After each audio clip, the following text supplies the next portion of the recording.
Asterisk, my mother didn't even lower her voice when she said it. I know you paid off the $680,000 mortgage, but we're gifting the house to your brother as his graduation present. I was still holding the phone when she added, almost cheerfully, and you're not invited to the party. The room around me went silent. 5 years of sacrifices, gone in one sentence. I turned to my uncle, the only person who knew the truth, and said, "You want to tell them, or should I?" Because 3 days later, their big celebration would blow apart. Growing up, the house, the rules, and the favorite child. I grew up in a quiet neighborhood in Rochester. From the outside, our house looked peaceful, white siding, warm porch light, but inside, everything ran on one rule. My mother's version of a story was always the truth. Angela Dawson, restaurant owner, family commander, and professional truthbender. My father, Gregory, followed quietly behind her.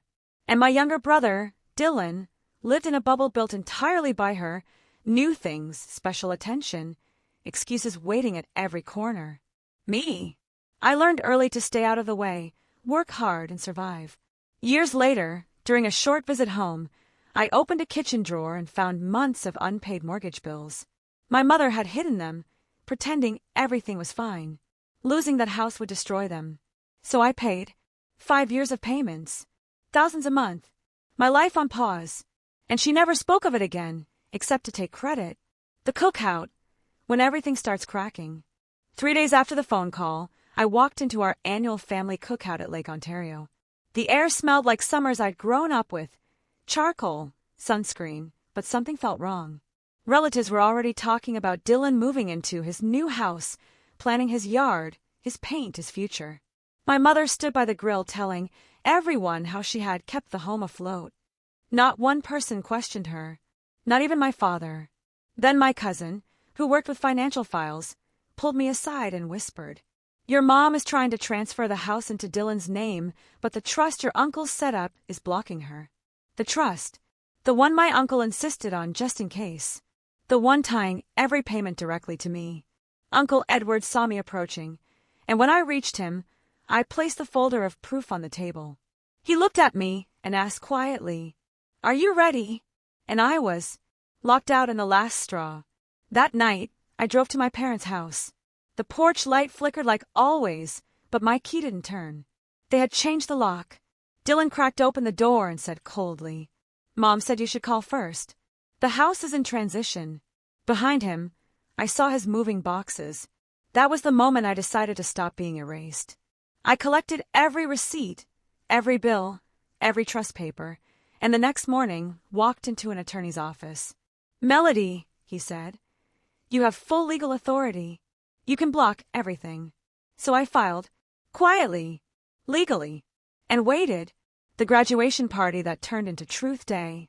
3 days later, I drove up the street. The yard was decorated, balloons tied up, tables set, the perfect scene my mother lived for. But on the porch stood 2 city officials with clipboards. My mother opened the door with her polished smile, and it shattered the second she heard. "Ma'am, the property is under legal dispute. No transfer can proceed."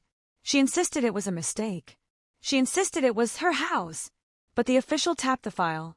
"This property is controlled by the person who made the payments.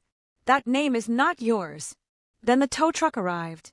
Dylan sprinted out as they hooked up his car. "Mom, do something." But she couldn't. Relatives froze. Balloons shook in the wind. Their perfect celebration was collapsing in real time. I walked up the driveway with my attorney and Uncle Edward beside me. My mother hissed, "You did this." I answered, "I enforced the trust you signed." The fall of the story she built. Their relatives murmured, "Wait, Melody paid the mortgage. For years. And nobody told her thank you?" My mother's face crumpled, not in guilt, but in panic. Her version of the story was slipping. Patrick, my attorney, opened the folder. "Under this trust, Melody has full control of the property." My mother whispered, "This isn't fair. I'm your mother." I looked at her, not cruel, not angry, just done. "I didn't do this to you. You did this when you erased me." The banner slowly tore in the wind. The party ended before it began. The aftermath, justice without revenge. In the weeks that followed, The trust was confirmed 100% valid. The house legally shifted under my authority. My parents moved into a modest rental. Dylan started working at a warehouse. And for the first time, I took a breath without the weight of saving everyone. I repainted the kitchen. I fixed the porch step. I opened windows no one had touched in years.